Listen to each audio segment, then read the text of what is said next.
Σε άκρως επικίνδυνα μονοπάτια φαίνεται ότι προχωράει πλέον η πολιτική σκηνή στην Τουρκία, η οποία έφτασε μάλιστα στο σημείο διαμέσου του ηγέτη του τουρκικού ακροδεξιού κόμματος Εθνικιστικής Δράσης και κυβερνητικού εταίρου του Ερντογάν, Ντεβλέτ Μπαξελί, να αποκαλέσει τα Δωδεκάνησα κλεμμένη περιουσία, τα οποία θέλει να επιστρέψουν υπό την τουρκική κατοχή είτε με το καλό είτε με τη χρήση βίας. Πιο συγκεκριμένα, όπως αναφέρουν ελληνικά μέσα ενημέρωσης που χρησιμοποιούν πληροφορίες από τα τουρκικά μέσα, ο Ντεβλέτ Μπαξελί, με ένα άνευ προηγουμένου πολεμικής χρειάς παραλήρημα, μιλώντας στο συνέδριο του κόμματός του, αναφερόμενος στα ελληνικά νησιά των Δωδεκανήσων, είπε ότι πρέπει να δούμε πώς η κλεμμένη περιουσία θα επιστρέψει στους αρχικούς ιδιοκτήτες και ότι η δικαιοσύνη θα αποδοθεί είτε με θέληση είτε με τη βία.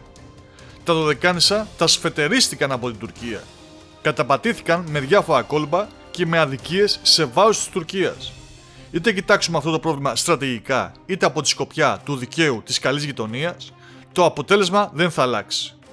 Απειλώντας ευθέως την Ελλάδα με στρατιωτική δράση, που να υπενθυμίσουμε ότι είναι μια χώρα της Ευρωπαϊκής Ένωσης και του ΝΑΤΟ, αν μας ακούει ο κύριος Μισελ, η κυρία Φόντερ Λάιεν και ο κύριος Μπορέλ, που συνεχώς μιλάνε για το διεθνές δίκαιο κτλ.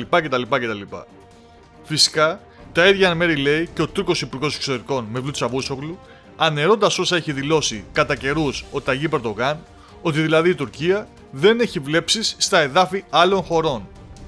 Κι όμως, βλέπουμε ότι το έτος 2022 η Τουρκία παραμένει μια πολεμοχαρής χώρα